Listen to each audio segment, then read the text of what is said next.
भारत में आदिकाल की विलुप्त हो रही ऋषि परंपरा का पुनरुत्थान की गाथा वेदवन से प्रारंभ करने की चेष्टा की गई है।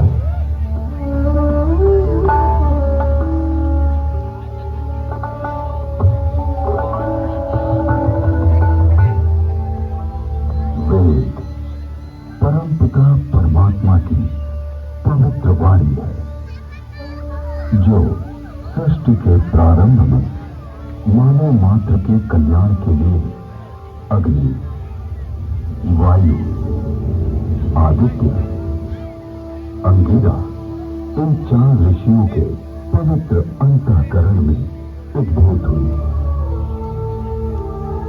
तत्व ज्ञान की दृष्टि से वेद एक है, किंतु विषय विभाग की दृष्टि से इसे 4 भागों में बांटा गया है। ऋग्वेद, यजुर्वेद, सामवेद और अथर्ववेद।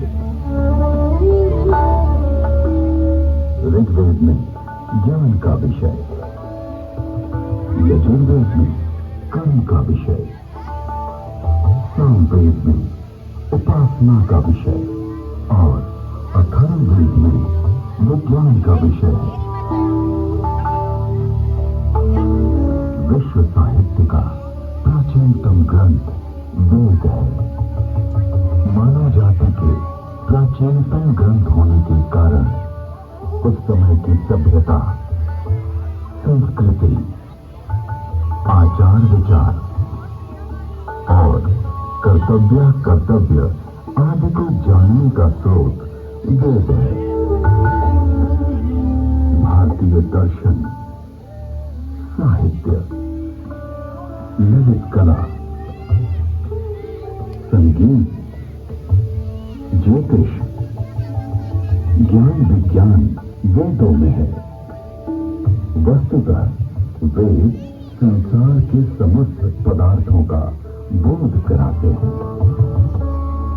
वेद के भाष्यकार आचार्य स्वयं कहते हैं, इष्ट की प्राप्ति एवं अनिष्ट के परिहार के अलौकिक उपाय को बतलाने वाले ग्रंथ वेद हैं। सबके द्वारा पूजनीय और यजनीय परमात्मा से ऋग्वेद, यजुर्वेद, सामवेद और अथर्ववेद प्रकट हुए हैं।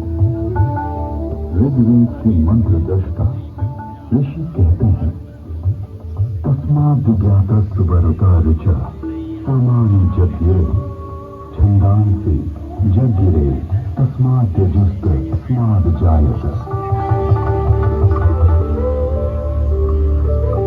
ऋग्वेद, जिसके द्वारा विभिन्न देवताओं की स्तुति की जाती, उसे ऋग कहते हैं। ऋच्यते स्तूयते अन्या इति ऋक्। इस प्रकार की ऋचाओं के संग्रह का नाम ऋग्वेद है।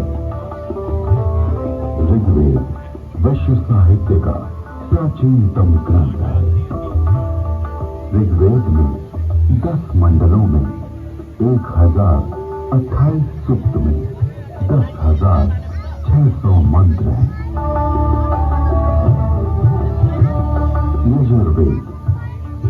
यजुर्वेद में कर्मकांड का प्राधान्य है, जिसकी समाप्ति अनियत अक्षरों वाली है, अथवा जो गद्यमय है उसे यजुष कहते हैं।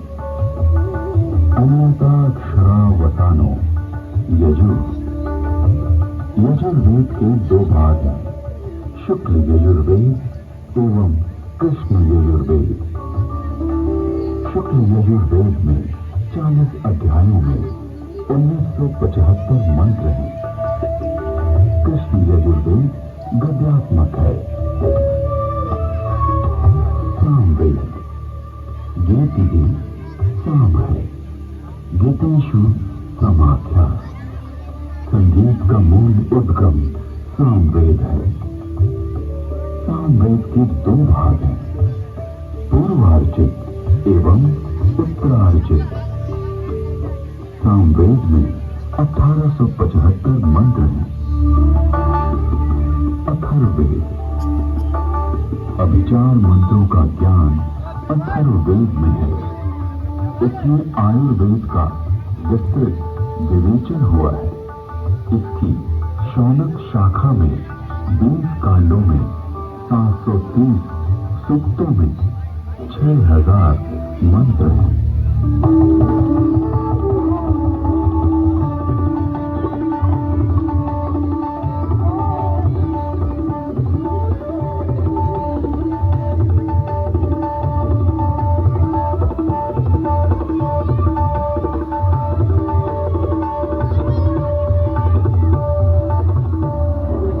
प्राचीन काल में वेद श्रुति परंपरा से अक्षुण्ण रहे।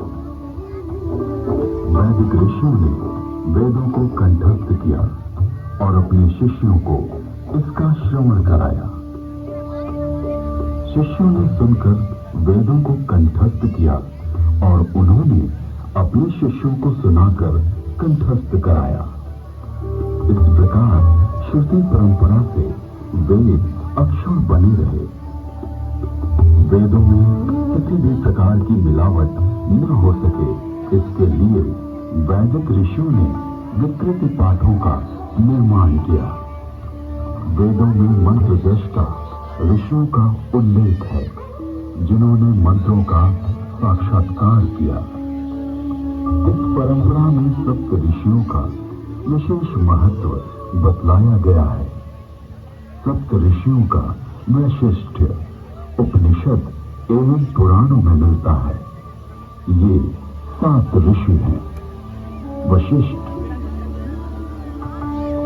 विश्वामित्र, जमदग्नि,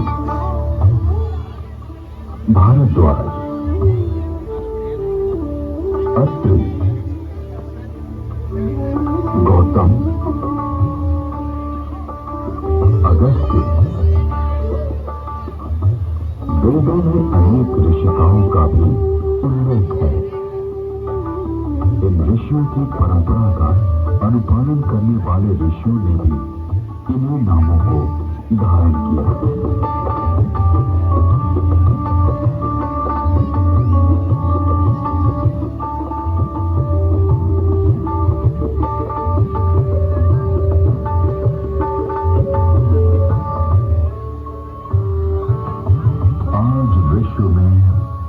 आविष्कारों का श्रेय पाश्चात्य जगत द्वारा लिया गया है, उसे हमारे प्राचीन ऋषियों द्वारा तथ्य सहित हजारों वर्ष पूर्व प्रमाण सहित वेदों में उल्लिखित किया गया है।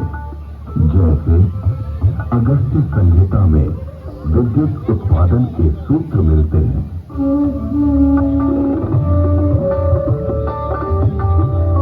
एक मिट्टी का पात्र लें, उसमें ताम्र पट्टिका कॉपर शीट डालें तथा शिखग्रीवा कॉपर सल्फेट डालें।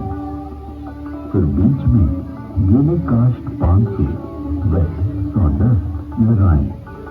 ऊपर पारा मर्क्यूरी तथा 10 लोस्ट जिंक डालें। फिर तारों को मिलाएंगे तो उससे मुद्रा वरुण शक्ति इलेक्ट्रिसिटी का उदय होगा। अगस्त्य संहिता में विद्युत का उपयोग इलेक्ट्रोप्लेटिंग के लिए करने का भी विवरण मिलता है।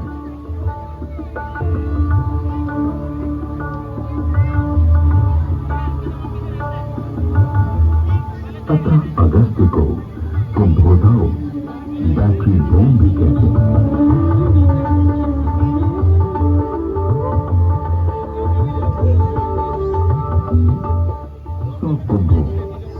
उपरोक्त प्रकार से बनी तथा श्रृंखला में जोड़े गए 100 सेलों की शक्ति का पानी पर प्रयोग करेंगे तो पानी अपने रूप को बदलकर प्राणवायु, ऑक्सीजन तथा उदान वायु हाइड्रोजन में परिवर्तित हो जाएगा।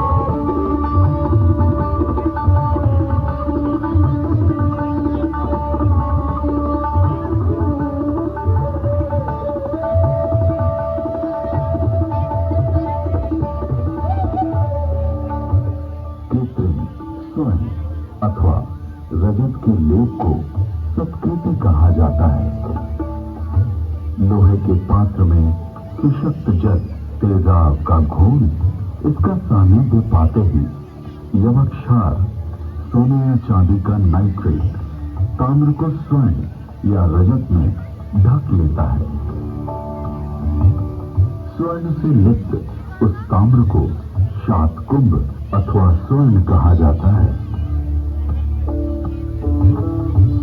विद्युत तार, आधुनिक नौका चलन और विद्युत वहन, संदेश वहन आदि के लिए जो अनेक बारीक तारों की बनी मोटी केबल या डोर बनती है, वैसी प्राचीन काल में भी बनती थी, जिसे रज्जु कहते थे।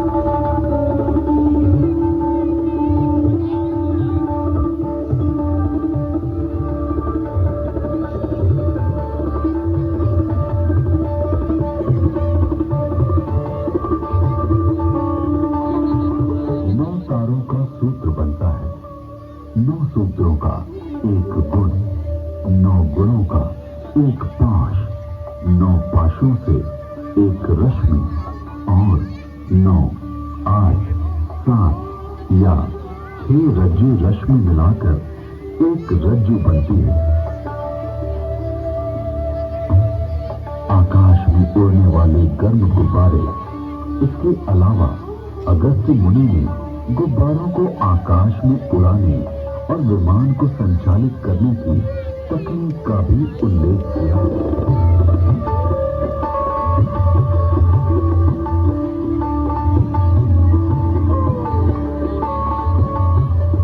उड़ान वायु हाइड्रोजन को वायु प्रतिबंधक वस्त्र में रोका जाए तो यह विमान विद्या में काम आता है। यानी वस्त्र में हाइड्रोजन पक्का बांध दिया जाए तो उसमें आकाश में उड़ा जा सकता है।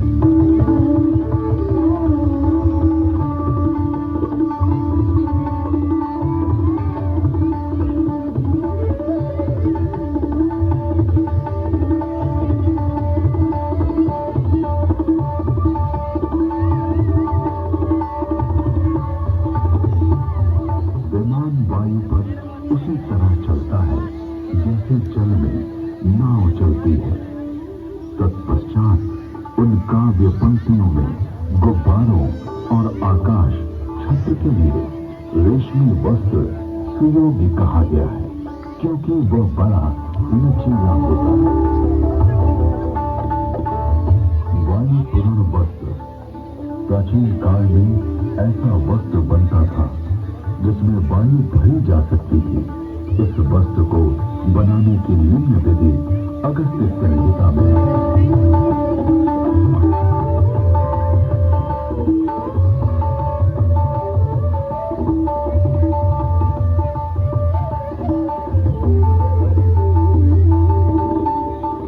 पृथ्वी का सूर्य की परिक्रमा करने का वर्णन ऋग्वेद, यजुर्वेद और अथर्ववेद के मंत्रों में मिलता है।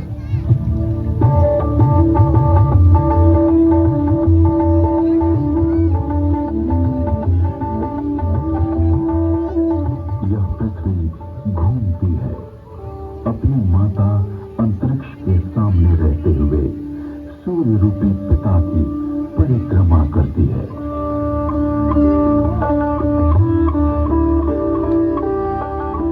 पृथ्वी शाह सूर्य सुषम की प्रदक्षिणा करती है। ऋग्वेद में जल की उत्पत्ति यानी H2O का उल्लेख है।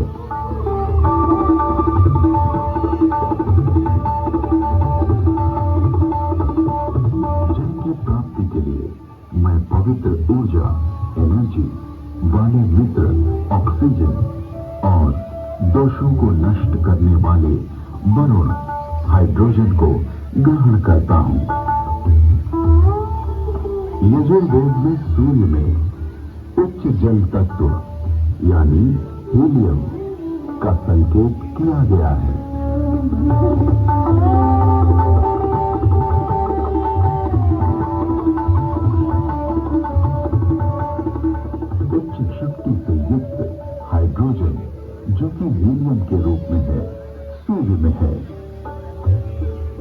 सूर्य के चारों ओर गैसों के समूह का उल्लेख ऋग्वेद में है।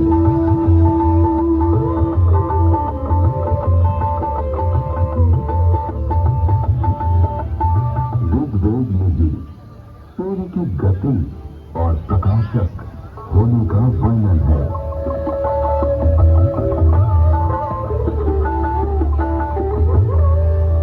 हे सूर्य, तो ऐसे वेग से जो कि मनुष्य के ज्ञान से बाहर है, सबको दिखाई देता हुआ सदा चलता रहता है।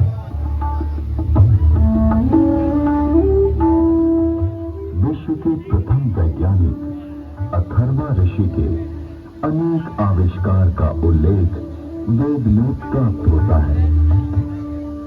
एक, वृक्ष आदि से अग्नि, ऊर्जा।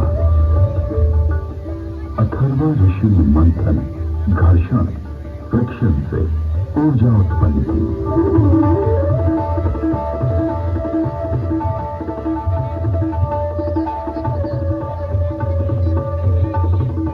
अरण्य नामक वृक्ष की लकड़ी में अग्नि है।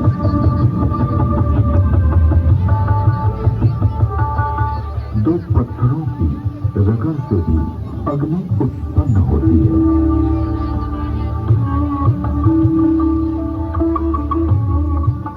दूसरा, जल मंथन से अग्नि, हाइड्रो इलेक्ट्रिक, हाइड्रोलिक।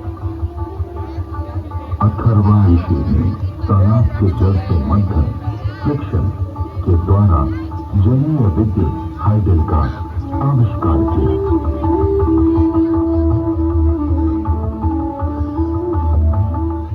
तीसरा, भूगर्भीय अग्नि, पुरुष अग्नि, oil and natural gas.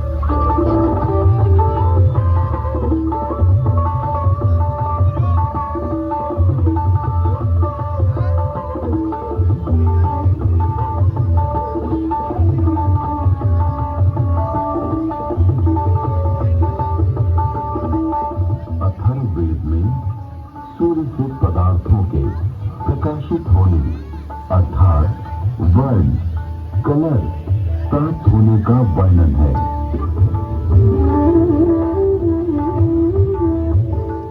Rigveda में सौर ऊर्जा का स्पष्ट उल्लेख प्राप्त होता है। इसके आविष्कारक वशिष्ठ एवं भारद्वाज बतलाए गए हैं।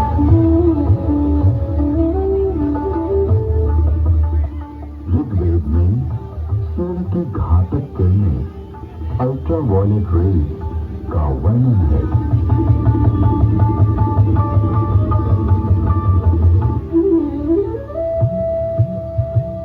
ऋग्वेद और अथर्ववेद में ओजोन परत यानी ओजोन लेयर का वर्णन है।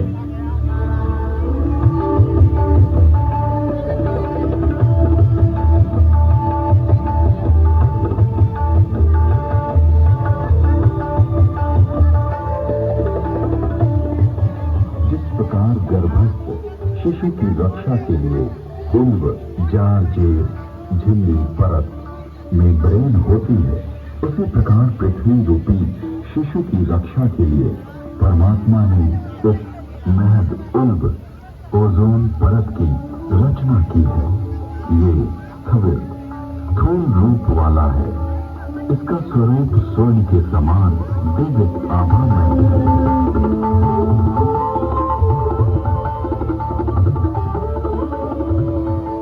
ऋग्वेद में पृथ्वी का अपनी धुरी पर घूमना बतलाया गया है।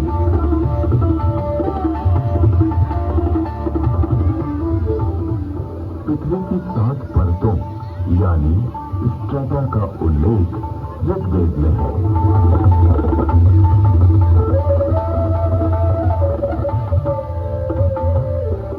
वेदों में पर्यावरण के संघटक तत्वों का निरूपण अनेक स्थानों पर किया गया है।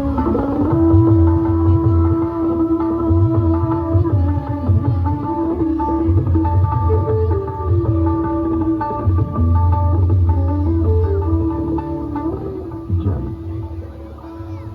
वायु, औषधियां, वनस्पति, ये तीनों भूमि को घेरे हुए हैं और मानव मात्र को प्रसन्नता देते हैं। अतः इन्हें छंद कहा गया है। इनके नाम और रूप अनेक हैं, अतः इन्हें पुरुष रूपम कहा गया है। लोक को ये तत्व जीवन रक्षा के लिए दिए गए हैं।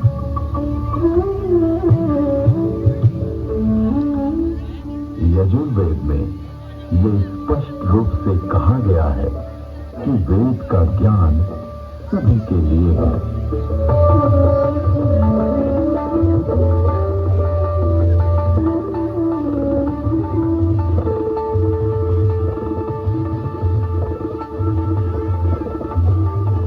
मैं ये कल्याणकारिणी वेदों की वाणी ब्राह्मण, क्षत्रिय, वैश्य, शूद्र, बल्कि अति शूद्र आदि सभी लोगों के लिए देता हूं।